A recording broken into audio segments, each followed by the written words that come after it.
우리의 인생은 마치 바다와 같습니다.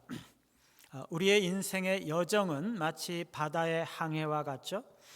항구에서 떠난 배가 또 다른 항구를 향해서 항해하듯이 사람들은 저마다의 인생 목표와 목적을 향해 항해하죠.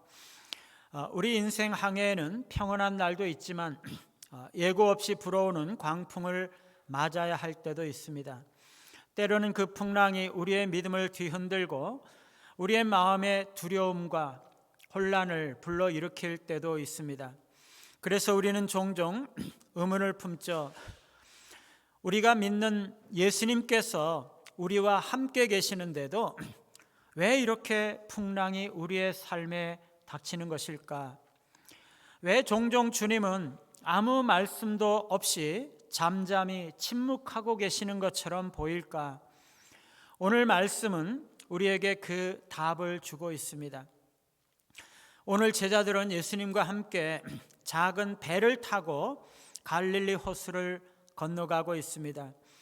예수님이 잠든 사이에 풍랑이 갑자기 일어나고 파도가 배를 때리고 물결이 배 안까지 밀려 들어오죠. 곧 배에 물이 가득 차서 배가 침몰해서 죽을 것 같습니다. 두려움에 빠진 제자들은 그들의 선생을 깨우며 도와달라고 아우성이죠. 예수님은 잠에서 깨어나서 바람을 꾸짖으시고 파도를 잠잠하게 하셨습니다. 예수님은 제자들의 불신앙을 나무라셨죠. 이제 모든 것이 괜찮아졌습니다. 오늘 이 거친 바다로 인해서 두려움에 사로잡힌 제자들과 바람과 바다를 향해서 말씀하심으로 바다를 잠잠하게 하신 주님의 모습은 거친 인생길을 향해 항해하는 우리에게 귀한 영적인 교훈과 은혜를 전해주고 있습니다. 오늘 말씀 첫 번째는 예수님과 함께 있어도 풍랑을 만날 수 있다는 것입니다. 사람들은요, 내가 그리스도를 섬기고 그리스도를 따라 충성하기로 작정하고 나섰다면 이제 더 이상 세상에서 시련은 없을 것으로 생각할지 모릅니다. 나는 정말 하나님을 위해서 목숨을 바쳐 충성하기로 작정하고 나섰는데 하나님이 나에게 어려움을 주실 거라고는 생각하지 않는 거죠. 그러나 여러분, 예수님을 따르고자 헌신했던 믿음의 여정에도 예기치 않은 폭풍은 찾아올 수가 있다는 것입니다. 오늘 말씀 37절에 보니까 큰 광풍이 일어나며 물결이 배에 부딪혀 들어와 배에 가득하게 되었더라 말씀하고 있습니다. 제자들은요, 예수님과 함께 배를 타고 있었지만 큰 광풍을 만났습니다. 예수님과 함께하는 인생길에도 풍랑은 찾아온다는 거죠. 우리가 그리스도 안에 있다고 해서 우리 인생이 늘 평탄한 것은 아닙니다. 우리가 그리스도의 말씀에 순종해서 살아간다고 해서 우리 인생이 늘 잔잔한 호수처럼 평온할 것이라고 기대해서는 안 되는 거죠. 제자들은 예수님의 말씀에 순종했지만 광풍을 만났습니다. 오늘 본문 앞에 35절 말씀에 보면 제자들은요, 예수님께서 우리가 저편으로 건너가자 말씀하시는 그 명령에 순종해서 배에 올라탔고 예수님과 함께 항해하고 있었습니다. 그런데 그들은 바로 그 순종한 길에서 큰 광풍을 만났던 거죠. 우리가 주님의 말씀을 따라 순종하면서 살아간다 할지라도 우리는 종종 갑작스럽게 질병이라든가 관계의 파탄이라든가 재정의 무너짐과 같은 인생의 광풍이 우리를 덮칠 수 있는 것입니다. 신앙의 순종이 평탄한 길을 보장하지 않습니다. 때로는 가장 기쁘게 순종하는 길 위에서 가장 심한 폭풍을 경험하기도 하는 거죠. 하나님을 잘 믿으면 모든 것이 형통할 것이다 라는 기대는 복음이 말하는 것이 아니죠. 하나님께서 허락하시는 길 가운데 고난을 만나는 것은 더 큰 하나님의 뜻과 목적을 이루기 위해서입니다. 우리는 종종 이렇게 질문하죠. 주님, 내가 말씀에 순종했는데 왜 이런 일이 나에게 닥칩니까? 주님은 말씀하십니다. 내가 너와 함께하기 때문이란다. 내가 너를 광야와 바다로 이끌었고 거기서 나는 너에게 내 자신을 보여주고자 하는 것이란다. 성령께서 예수님을 광야로 인도하신 것처럼 우리 주님께서 우리를 고난의 길로 인도하시고 계시는 거죠. 주님께서 어떤 분이신지를 보여주시기 위해서입니다. 38절에 제자들은요, 선생님이여 우리가 죽게 된 것을 돌보지 아니하시나이까 물었습니다. 제자들은요, 지금 예수님께서 배 안에 계심에도 불구하고 풍랑이 몰아치고 물결이 배 안에 넘쳐 들어오자 두려움에 빠져서 예수님께서 우리를 돌보지 않으신다고 생각했어요. 예수님은 분명히 거기에 계셨지만 제자들의 눈에는 예수님이 없는 것처럼 보였던 거죠. 계신다 할지라도 예수님께서는 제자들에게 너무나 무심하고 아무 일도 하지 않으시는 것처럼 보였던 것이에요. 여러분, 고난은요, 우리의 마음 깊은 곳에 우리의 믿음을 흔들어 놓고 하나님의 돌보심을 의심하게 만들 수 있어요. 우리가 고난을 당하면 우리는 하나님께서 나와 동행하고 계시는지, 나를 돌보시고 사랑하시는지 의심할 수가 있어요. 설령 우리의 눈이 주님을 보고 있다 할지라도 우리의 마음은 그분의 사랑과 돌보심을 의심하는 거죠. 현실이 고통스러울수록 우리는 점점 더 감정적으로 반응하고 하나님에 대한 신뢰를 잃어버리는 것입니다. 그래서 왜 하나님께서 나를 돌보지 않으시는 것이냐고 외치죠. 나를 버리신 것은 아닌지 의심하게 되는 것입니다. 그러나 여러분, 예수님은요, 분명히 제자들과 함께 계셨어요. 그분은 그들을 잊지 않으셨어요. 침묵하셨을 뿐입니다. 그것은요, 무심한 것이 아니에요. 마치 요셉이 감옥에 있을 때 하나님이 침묵하셨던 것처럼, 마치 엘리야가 굴에 숨어 있을 때 바람과 지진이 지나간 후에 조용한 소리로 응답하셨던 것처럼 주님의 침묵은 결코 무심하다는 것을 말하는 것이 아닙니다. 그것은 깊은 섭리 가운데 우리의 믿음을 연단하시고 우리로 하여금 하나님만 바라보게 하시는 하나님의 초청인 거죠. 여러분, 고난이 임했다고 해서 예수님께서 나를 버리신 것이 아니에요. 고난을 당하는 것은요, 하나님께서 나를 떠나셨다는 표시가 아닙니다. 고난 중에도 여전히 주님은 함께 계시고 그 가운데에도 여전히 주님의 목적과 뜻을 가지고 계시는 것입니다. 주님은요, 무관심하거나 무심하거나 무능해서 침묵하는 것이 아닙니다. 우리의 믿음을 단련하기 위한 것이고 우리로 하나님만 더 바라보도록 하기 위한 것이죠. 제자들은요, 배가 흔들릴 때 풍랑을 바라보고 주목했지 주님께서 배 안에 함께 계시다는 사실을 바라보지 못했어요. 그러나 여러분, 고난 중에도 예수님이 함께 계신다는 진리는 변함이 없어요. 사랑하는 여러분, 우리가 고난의 바다를 항해할 때 진정으로 붙들어야 할 가장 중요한 진리는요, 풍랑 중에도 예수님께서 배 안에 함께 계신다는 사실입니다. 이것이 우리의 믿음에 닫히고 생명줄인 것입니다. 제자들이 타고 있는 배가 물결에 흔들려도 파도가 밀려 들어오고 있어도 예수님께서는 그 배 안에 계셨어요. 그들은 그 사실을 기억하지 못했지만 그분은 결코 배를 떠나지 않았습니다. 그들 바로 곁에 그들과 똑같이 물결이 들이치는 그 배 안에 함께 계셨습니다. 제자들이 물결에 흔들릴 때 예수님은 그 흔들림 속에 함께 하셨어요.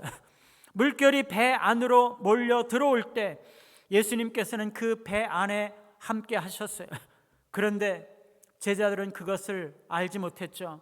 그러나 분명한 것은요, 풍랑이 있어도 배가 흔들려도 예수님이 함께 계시면 침몰하지 않는다는 것이에요.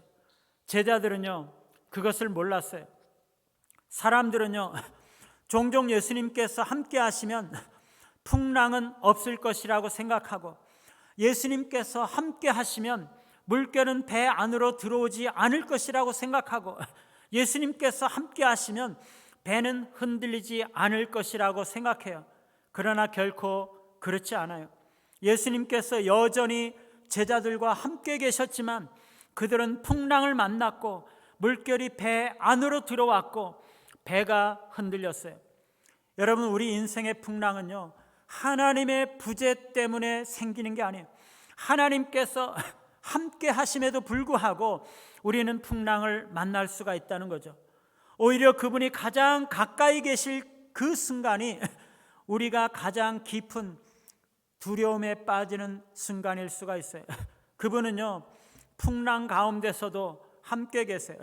그러나 문제는요, 그분이 실제로 우리와 함께 계시다는 것을 우리가 보지 못하고 믿지 못하고 있기 때문인 것입니다. 제자들은요, 두려움 속에서 예수님께서 함께 계신 것을 보지 못했습니다. 그러나 예수님은 그들을 떠나지 않으셨어요. 바로 그들의 자리에 함께 계셨습니다. 사랑하는 여러분, 우리의 인생의 폭풍 가운데 우리의 믿음을 지탱할 유일한 낯은 예수님께서 지금 이 배 안에 나와 함께 하신다는 것이에요. 그것이 사실이고 그것이 진리입니다. 비록 우리가 주님의 임재를 의식하지 못할지라도 그분은 여전히 함께 계세요. 우리의 감정이 느끼지 못할지라도 여전히 주님은 우리와 함께 계세요. 고요한 날에도, 소용돌이 치는 날에도 주님은 언제나 동일하게 우리의 배 안에 계시는 것입니다. 신자는요, 인생의 폭풍 속에서도 그리스도께서 함께 하신다는 사실 하나로 끝까지 버틸 수가 있어요. 시편 23편 4절에 보니까 내가 사망의 음침한 골짜기로 다닐지라도 해를 두려워하지 않을 것은 주께서 나와 함께 하심이라. 고난 중에도 두려워하지 않는 이유는 주님께서 나와 함께 하시기 때문입니다. 여러분, 이걸 기억하세요. 비록 우리가 고난을 받을지라도, 엄청난 풍랑을 만날지라도 주님은 우리와 함께 계세요. 우리의 배 안에 함께 계세요. 주님이 계신 배는요, 결코 침몰하지 않습니다. 두 번째, 주님의 침묵은 무관심이 아니라 섭리라는 것입니다. 고난 중에도 주님은 주무시고 계시는 것이 아니라 여전히 다스리시고 계셨어요. 오늘 말씀에 보면 제자들이 탄 배는 큰 광풍을 만났죠. 물결은 거칠게 몰아쳤고 배 안에는 물이 가득했어요. 제자들은 두려움이 가득했죠. 그런데 그 순간 예수님은 고물, 즉 배의 후미에서 베개를 베고 주무시고 계셨어요. 여러분, 이 장면이 너무나 이상하지 않습니까? 제자들은요, 그렇게 생각했어요. 제자들 생각에는요, 예수님 자신이 제자들에게는 너무나 무심하다고 생각이 되었던 거죠. 자신들이 죽음의 위기에 처해 있는데 그 위기 속에 예수님은 그것도 모른 채 침묵하시고 너무나 무력하게 아무런 행동도 하지 않으시고 그들을 돌보지 않으시고 계셨다는 것이에요. 그러나 여러분, 예수님은요, 폭풍우가 몰아치는 상황에서 무력하게 주무시고 계시는 것이 아니라 하나님 아버지를 전적으로 신뢰하며 평안하게 주무시고 계시는 것입니다. 예수님의 침묵은요, 무능함이나 두려움이 아니라 하나님 아버지의 주권에 대한 강한 확신에서 오는 것이에요. 하나님을 믿었기 때문에 침묵할 수가 있었던 것이에요. 여러분, 예수님의 침묵은요, 무능력의 표시가 아닙니다. 그것은 섭리의 침묵이죠. 그분은 결코 무력하게 눕지 않으세요. 예수님의 침묵은요, 하나님 아버지에 대한 완전한 신뢰를 의미하는 것이에요. 하나님은 종종 침묵하시죠. 그런데요, 하나님의 침묵은 우리의 믿음을 연단하시는 시간이에요.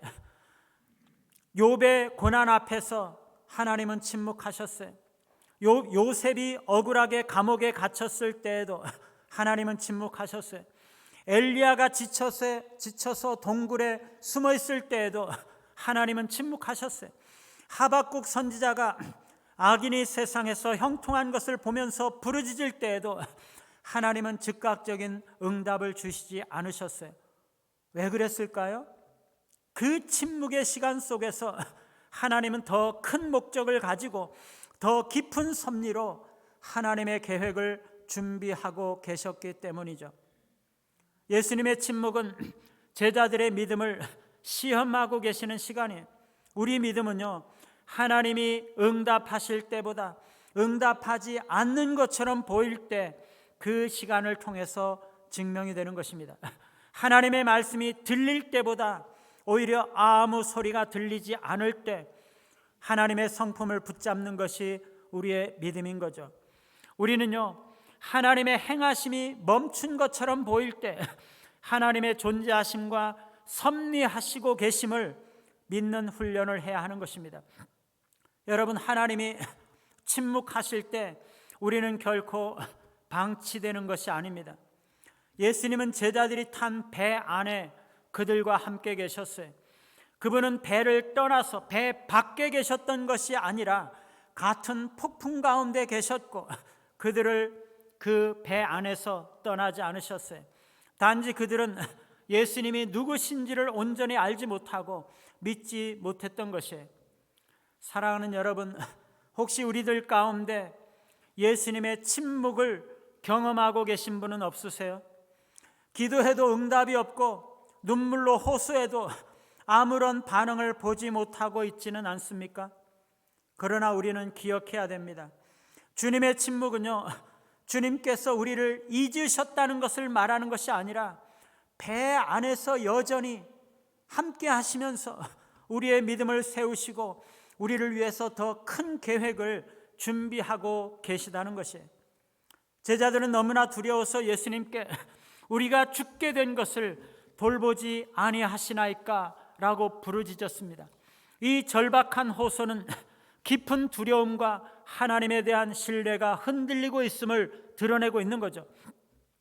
제자들이 느낀 가장 큰 위협은요, 바람이나 물결이 아니라 그들의 눈에 예수님의 신적 권위가 가려졌기 때문이에요.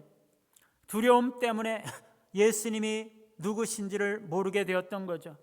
두려움은 환경의 어려움보다 하나님에 대한 신뢰가 약해짐으로써 더 크게 드러나는 것이에요. 믿음은 환경의 안정에서 오는 것이 아니라 하나님께서 나를 붙들고 계시는 것을 아는 데서 나오는 것이에요. 제자들의 문제는요, 그들이 주님의 사랑과 돌봄을 의심했다는 것이에요. 예수님은 그들과 같은 배에 타고 계셨고 그들과 동일한 바다를 항해하고 계셨음에도 불구하고 제자들의 마음은 고난 앞에서 그분의 임재를 느끼지 못하고 그분의 사랑이 느껴지지 않자 곧바로 왜 우리를 돌보지 않으십니까? 원망하고 있는 거죠. 여러분, 우리도 인생의 고난 앞에서 너무나 쉽게 주님을 오해하고 원망하고 있지는 않습니까? 그래서 왜 내 기도를 듣지 않으시나요? 왜 나를 내버려 두시나요? 이렇게 힘든데 왜 아무 일도 일어나지 않는 것입니까? 하나님 정말 나를 사랑하시는 게 맞습니까? 그렇게 묻고 있지 않습니까? 이런 질문들 속에는요, 상황과 여건으로 인해서 신뢰를 빼앗긴 채 우리의 믿음이 흔들리고 있다는 것을 드러내고 있는 것이에요. 여러분, 두려움은요, 단순히 외적인 환경의 문제가 아닙니다. 하나님에 대한 신뢰가 흔들리고 있다는 거죠. 바람과 파도보다 사실은 우리의 마음 안에 일어나고 있는 그 불신이 훨씬 더 위험한 것이죠. 상황이 문제가 아니라 하나님이 누구신지를 잊어버리는 것이 더 큰 위험과 위기라는 것이에요. 우리가 기억해야 되는 것은요, 믿음은 환경이 평안하다고 해서 주어지는 것이 아니라는 것이에요. 믿음은 상황과 관계가 없어요. 하나님에 대한 분명한 신뢰에서 오는 거죠. 바다가 잔잔해야지만 평안한 것이 아니라 하나님이 나를 붙드신다는 그 강한 확신이 있을 때 우리는 풍랑 가운데서도 평안을 누릴 수가 있는 것이에요. 사랑하는 여러분, 두려움은 언제나 문제와 환경을 크게 본다는 것을, 보게 만든다는 것을 기억하시기 바라요. 그러나 믿음은 문제와 환경을 넘어서 하나님의 얼굴을 바라보게 하죠. 오늘 우리의 마음속에 드는 모든 두려움과 염려를 다 내려놓고 다시금 예수님이 누구신지를 바라보시기 바라요. 그분은 결코 우리를 돌보지 않는 분이 아니세요. 우리를 위해 목숨까지도 내어주신 하나님의 아들, 선한 목자시죠. 고난 중에 제자들에게 가장 놀라운 복음은요, 예수님께서 배 안에 함께 계셨다는 사실이에요. 제자들은 예수님의 무응답에 당황했고 예수님의 침묵에 두려워했지만 예수님은 결코 그들을 떠나지 않으셨어요. 폭풍은 너무나 격렬했고 바다는 제자들의 배를 뒤흔들었지만 그 배 안에는 온 우주를 창조하신 하나님, 바람과 바다도 순종하는 주님이 그들과 함께 계셨어요. 예수님은요, 고난의 현장에서도 여전히 만유를 다스리고 계시는 하나님이신 거죠. 주님은요, 침묵 속에 주무시고 계시는 것처럼 보여도 여전히 세상을 다스리시고 계세요. 인성으로는 주무시고 계셨지만 신성으로는 여전히 하늘 위에서 온 세상을 다스리시고 계셨던 거죠. 그분은 침묵하실 때에도 주권자이시고 말씀하실 때에도 전능하신 하나님이세요. 바다의 소용돌이도 그분의 말씀 앞에 복종하고 고난도 그분의 손 안에 있는 것입니다. 우리는요, 고난 속에서 하나님께서 여전히 보좌에서 다스리시고 계신다는 그 신학적인 확신 위에 서야 하는 것입니다. 우리가 보기에는 무질서하고 위기처럼 보여도 그 속에서 예수님은 만유를 다스리시는 왕으로 좌정하고 계세요. 우리의 믿음은요, 상황이 평온해서가 아니라 고난 가운데서 주님께서 나와 함께 하시다는 그 사실을 붙잡는 데서 시작이 되는 것입니다. 비록 폭풍은 계속되고 문제는 사라지지 않아도 그분이 지금 여기 이 배 안에 함께 계신다는 확신 하나로 우리는 두려움을 이길 수가 있어요. 다니엘의 세 친구는 불 가운데서도 타지 않았어요. 그들과 함께 하신 한 분이 계셨기 때문이죠. 다윗이 사망의 음침한 골짜기를 지나면서도 두려워하지 않았던 이유는 주님께서 그들과 함께 하셨기 때문입니다. 우리가 두려워하지 않아야 하는 이유는 평탄한 길을 가서가 아니라 그 어려운 길 가운데서도 하나님께서 동행하시기 때문이에요. 사랑하는 여러분, 우리의 인생이 흔들리고 계십니까? 건강의 문제와 가족의 아픔과 감당할 수 없는 현실의 문제로 인해서 배가 기울어지는 것처럼 느끼고 계십니까? 두려워하지 마시기 바라요. 예수님이 함께 계세요.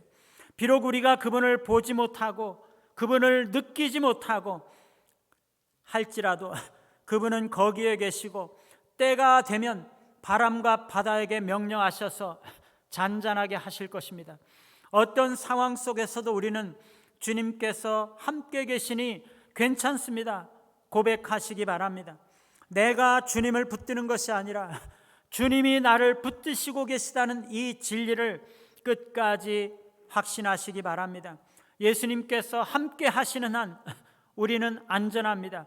그 어떤 풍랑도 어떤 위기도 그분의 임재 앞에서는 무력해질 수밖에 없는 거죠. 세 번째는요, 주님의 말씀 한마디에 풍랑은 즉시 잠잠해진다는 사실입니다. 예수님께서 바람과 바다를 향해서 잠잠하라 고요하라 명령하시자 바람은 그치고 바다는 완전히 잔잔해졌습니다. 창조주 하나님의 명령에 피조 세계가 반응한 거죠. 예수님의 말씀은 실제로 피조 세계를 움직이는 창조의 권위이고 통치의 명령입니다. 처음 세상을 창조하실 때 혼돈과 공허 가운데 하나님께서 빛이 있으라 말씀하시자 빛이 존재하게 되었습니다. 창조는 주님의 말씀으로 시작이 되었고 그 말씀은 지금도 살아서 자연과 만물을 다스리고 역사를 지배하고 있습니다. 그리스도의 말씀은 창조 때부터 지금까지 질서를 세우시는 능력이시죠. 예수님은 바로 이 창조의 말씀을 가지고 계신 창조주이시고 바람과 바다도 그분 앞에 순복하시는 분이신 것입니다. 그리스도의 말씀은 혼돈을 가라앉히는 능력의 말씀이죠. 고난의 바다 한가운데서 우리의 마음은 혼란스럽고 두렵습니다. 문제는 해결되지 않고 현실은 벗어날 길이 없어 보입니다. 그러나 그 순간에도 주님이 말씀하시면 잔잔해지는 거죠. 창조주의 말씀은 창조의 능력이 있고 세상을 움직이고 영혼을 살리고 무질서를 질서로 바꾸는 힘이 있기 때문입니다. 그 말씀은 여전히 유효하고 여전히 선포되고 있고 오늘도 그 말씀은 우리의 영혼과 삶 속에 파도를 향해서 잠잠하라, 고요하라 명령하실 수 있기 때문입니다. 모든 두려움과 염려는 주님의 말씀의 능력 앞에 무릎을 꿇습니다. 지금 우리의 마음이 소란하고 두려움에 쌓여 있다면 그 중심에 주님의 말씀을 다시 세우시기 바랍니다. 우리는 고난과 두려움 속에 주님의 말씀을 붙들 때 진정한 평안이 있습니다.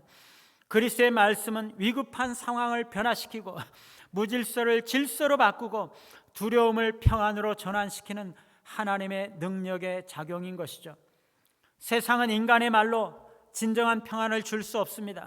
그러나 예수님의 말씀은 영혼의 깊은 불안을 잠재우고 혼란을 가라앉히는 절대적인 권위를 지닌 말씀이죠. 우리의 내면의 수많은 세상의 소리, 내면의 소리, 불안과 염려의 소리들로 인해서 복잡하고 요동치지만 그 가운데 예수님의 말씀이 들릴 때 우리의 마음은 조용해집니다. 세상의 수많은 아름다운 생각들과 소리들이 우리에게 위로를 줄 수는 있지만 우리의 마음에 실제로 참된 평안을 줄 수 있는 권세 있는 음성은 오직 예수님의 말씀뿐입니다. 사람들은요, 문제가 해결되고 상황이 바뀌어야지 평안을 얻을 수 있다고 생각해요. 그러나 성경은 말합니다. 그리스도의 말씀이 선포되면 그로 인해서 참된 평안이 찾아온다는 것이에요.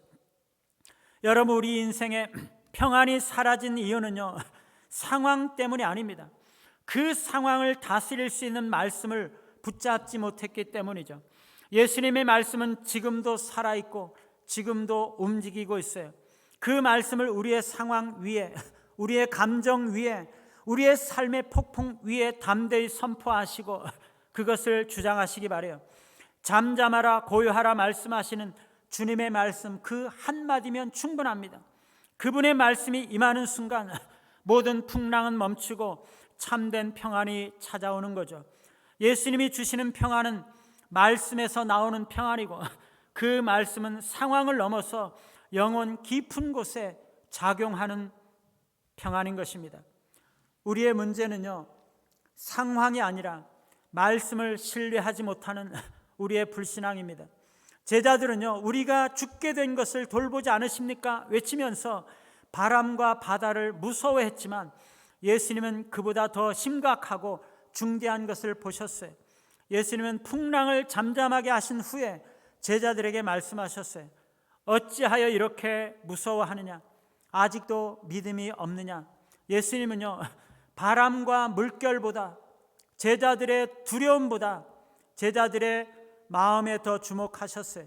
그분의 관심은 폭풍이 아니라 믿음이 있는가 하는 것이었습니다. 제자들은 위험한 상황을 문제로 보았지만 예수님은 믿음의 부재가 진짜 문제라고 보았던 거죠. 우리는요, 상황이 너무나 힘들다고 위급하다고 느낄 때 문제의 크기를 이야기합니다. 얼마나 어려운 것인지를 이야기합니다. 그러나 예수님은 언제나 우리의 믿음의 크기를 먼저 보시는 분이세요. 신자의 삶은요, 외부의 상황이 아니라 그 풍랑 속에서 말씀을 붙드는 신뢰의 여부로 좌우되는 것이에요. 신앙의 삶에서 가장 큰 전쟁은 바깥에 있는 위협이 아니라 내 안에서 하나님의 말씀을 붙잡는 싸움인 거죠. 바람은 큽니다. 파도도 높습니다. 하지만 말씀은 더 큰 거죠. 문제는 언제나 외부 환경이 아니라 말씀이 들렸음에도 불구하고 그것을 붙잡지 못하는 우리의 마음인 것입니다. 예수님은요, 이미 제자들에게 말씀하셨어요. 우리가 저편으로 건너가자. 그 말씀은 목적지를 보장하는 언약의 말씀, 약속의 말씀이었어요. 그러나 제자들은 바다를 보고서는 그 말씀을 잊어버린 거죠. 상황이 그 말씀을 덮어버렸고 불안이 그 진리를 가려버린 것입니다. 사랑하는 여러분, 지금 우리는 무엇을 더 크게 보고 있습니까? 바람입니까? 아니면 예수님의 말씀입니까? 믿음은 감정이 아니죠. 주님의 말씀을 끝까지 붙드는 우리의 의지적인 반응이죠. 우리가 바람보다 말씀을 더 신뢰할 때, 풍랑보다 말씀을 더 의지할 때 그 말씀이 우리를 끝까지 붙들어 주는 것입니다.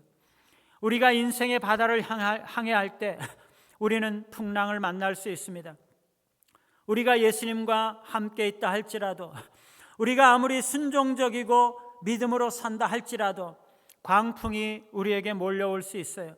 우리가 고난당하는 것이 우리가 믿음이 없다거나 하나님께서 우리를 떠났다는 것을 의미하는 것은 아니에요. 혹독한 시련과 환난 속에서 고통을 당할지라도 오히려 우리의 배 안에 주님께서 함께 계세요. 우리가 보지 못하고 임재와 돌봄을 느끼지 못할지라도 주님은 우리와 함께 계시는 것입니다. 주님께서 침묵하고 계시는 것처럼 보여도 주님은 여전히 다스리시고 계세요. 침묵 속에서 주님은 우리의 믿음을 시험하시고 더 큰 목적을 가지시고 더 큰 계획을 준비하고 계세요. 주님은 곧 일어나셔서 잠잠하라 고요하라 말씀하실 것입니다. 창조의 능력으로 바람과 바다를 잔잔하게 하실 것입니다. 주님의 침묵으로 인해서 두려워하고 풍랑과 바람으로 인해서 두려워져도 주님께서 이 배 안에 함께 계심을 붙잡으시고 주님의 말씀을 붙잡으시기를 바라요. 그것이 우리의 믿음입니다. 인생의 풍랑 가운데서도 이 배 안에 주님께서 함께 계심을 믿고 주님의 말씀을 기다리며 말씀을 붙들고 의지하며 승리하시는 우리 모두가 되시기를 간절히 바랍니다.